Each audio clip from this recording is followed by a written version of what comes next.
and welcome to or back to the Yoga Corner. I'm Kira and today I'm going to be guiding you through how to do a downward facing dog. And this is going to be the first in a series of yoga pose breakdowns, because I know from personal experience that when you go to yoga classes, especially as a beginner, it can feel really daunting to ask the question of your yoga teacher, what do you mean by that pose, or how do you do that? This doesn't feel right, even though that is what your yoga teacher is there to do and would be more than happy to do if you asked them.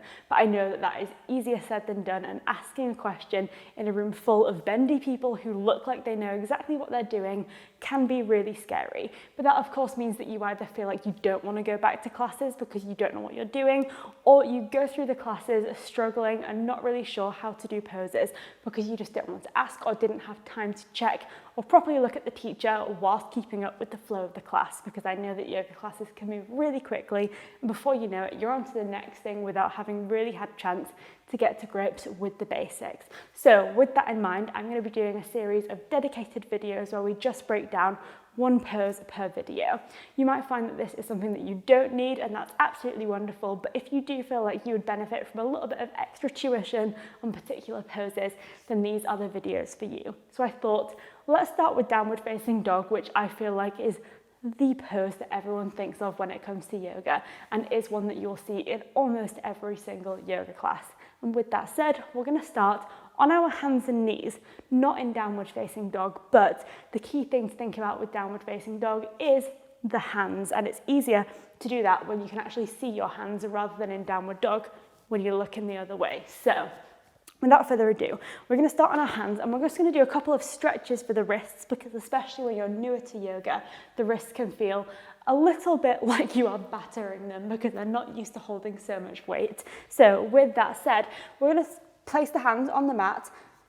Make sure that the wrists are just underneath the shoulders and the knees are underneath the hips, as always in tabletop. And just take a moment to wiggle around, find your comfortable position, and fingers can just be facing gently forwards in this pose. And what we're going to do is just circle the weight around the wrists, really trying to feel into that full motion, feeling the weight traveling all the way around the wrists.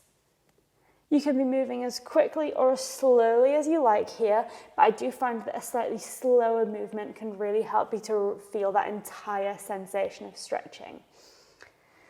And we'll just go a couple more times in this direction, whether you started clockwise or anti-clockwise. And then whenever you're ready, you're going to reverse that, going the opposite way. Again, really feeling into that stretch. No worry about what this looks like, because we're just trying to get that sensation of the wrists being used to holding our weight all the way through. Really good. Take one more rotation that side, and then come back to center. Now you can absolutely stay with that sensation of movement, just rotating around the wrists, or you can turn the hands out to be at 9 o'clock and 3 o'clock on the clock, if your mat was a clock, which it's not, but we can imagine. And in this instance, if you've taken this posture, you're going to gently just sway from left to right, and you'll feel that stretch through the inside of the wrist and a little bit up that forearm as well. Again, don't think about moving too quickly here, and don't worry about what this looks like. You're just allowing those wrists, those forearms, and those bits of the body that don't usually hold your weight to start to get used to weight bearing. Taking one more sway in either direction, and then coming back to center, just gently rotating the hands back towards the front of the mat. So again, you've got the option now to either rotate around the wrists, moving in circular or anti-circular. Well, I suppose it's still circular, clockwise and anti-clockwise directions, or you can turn the hands out to either side of the mat and sway gently from left to right. Final option here, if those stretches you feel like you could go a little bit further, would be to turn the wrists back so that your fingertips are now facing your knees. It doesn't need to be exactly all the way back, just as far as feels comfortable to you. And in this instance, we're not moving at all, we're just allowing that stretch to do the work all by itself. Taking 3 breaths in whichever version of these stretches you've taken.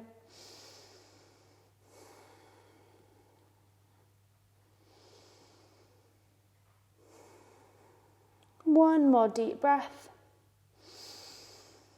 And then whichever version you've taken, you're just going to gently bring the hands back, ground to center. We're going to sit back on the legs and just give those wrists a little shake out. Release that tension. And then we're coming back to our tabletop position once again. This time we're all going to have fingertips facing forwards. And I want you to look down at your hands and think about spreading your fingers as wide as you can. Your hands are your anchors in downward facing dog. So the more you can distribute the weight through those hands by spreading the fingers as wide as you can, the more stable you will feel in your downward dog.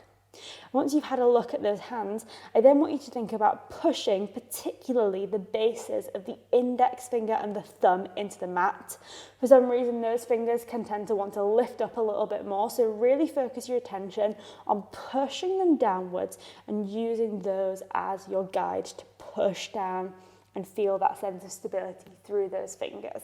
And the final cue here for your hands is to think about twisting the little eyes of the elbows, if that's what they're called, forwards onto your mat. So we're getting a bit of inward rotation on those hands, which again, just helps to lock those arms into place and keep you as stable as you can. So once you've gotten the hands down, think about pushing them, and then we'll just sit back. We don't want to do it just once. We want to get used to getting into that position without having to think about it too much. So sit back and then gently, whenever you feel ready, come back and find that hand position.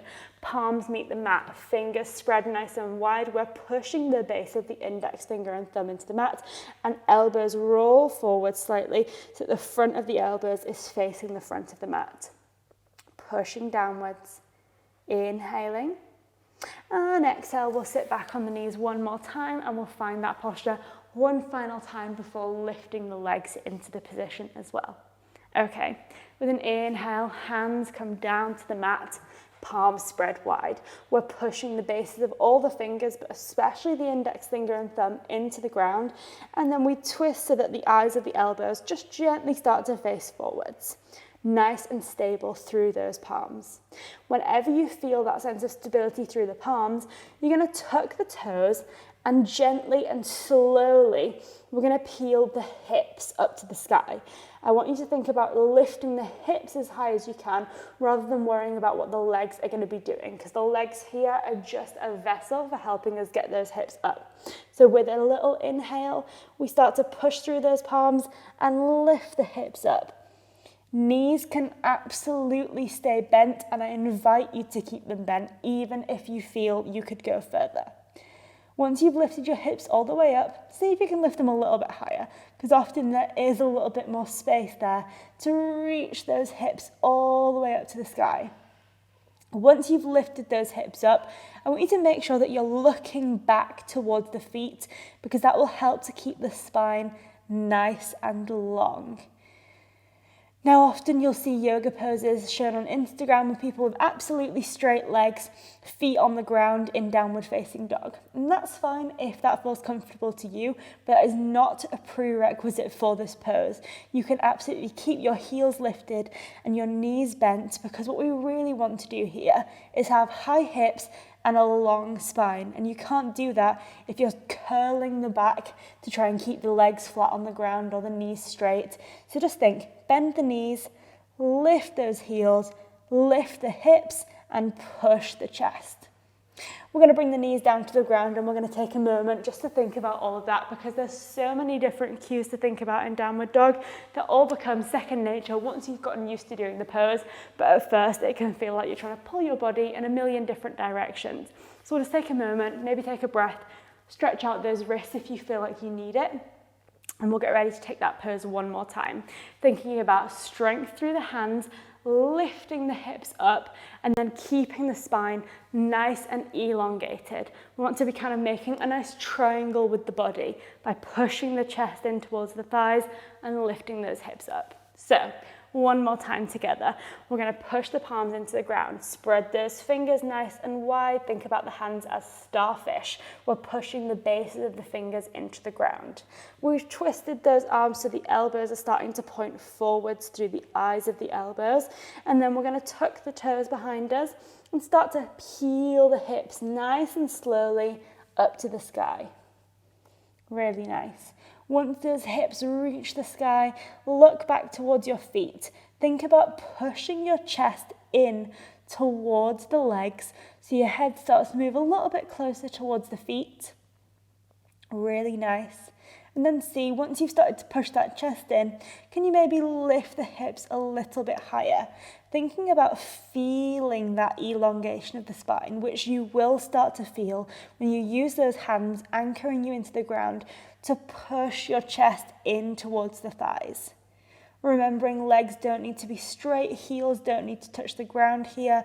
We're just wanting tall hips, long spine. Really nice. Take a full deep breath here, feel into this downward dog. And exhale, gently bend the knees, we're lowering all the way down to the ground. We're going to do that downward dog one more time together. Thinking about if you were in the beginning of a yoga practice, you might be starting in tabletop, you might be ready in your cat and cow position to go into downward dog, and your instructor might say to you, and whenever you're ready, just tuck the toes and lift the hips up to the sky. Whenever you hear that cue or you hear your instructor say, we're going to go back into downward dog, then you can think about looking towards your hands first before doing anything else and spreading the fingers. You can push through the base of the hands and the base of the fingers and keep those elbows nice and twisted forward so that you've got that locking of the arms and you feel the strength all the way from the base of the hand up to the shoulders. Then you can think about tucking the toes and peeling your hips all the way up to the sky, taking them higher than maybe you think they can go because there's a little bit more space there. And once you've lifted those hips, you can use those really strong arms to guide the chest into the thighs, looking back towards those feet, keeping those hips lifting, keeping that chest nice and long as you guide in towards those legs. And then you can relax and take a big deep breath and know that you've got a really strong and stable downward facing dog. Taking one more breath here together. And with your exhale, gently lowering the knees down to the ground. Sitting back on those legs and taking a moment to feel very proud of yourself for taking the time to really dive into the basics, because knowing the basics like the back of your hand is what will provide you with a really strong, stable, and just fulfilling yoga practice. So I hope you enjoyed learning a little bit more about downward dog and that you feel more confident with it next time you get on your mat. If you have any requests for poses you would like to see broken down like this, where we just focus on one pose throughout the entire video, then do leave that in a comment down below, because I would love to hear what you guys would like to learn. Thank you so much for practicing with me today, and I hope to see you again next time.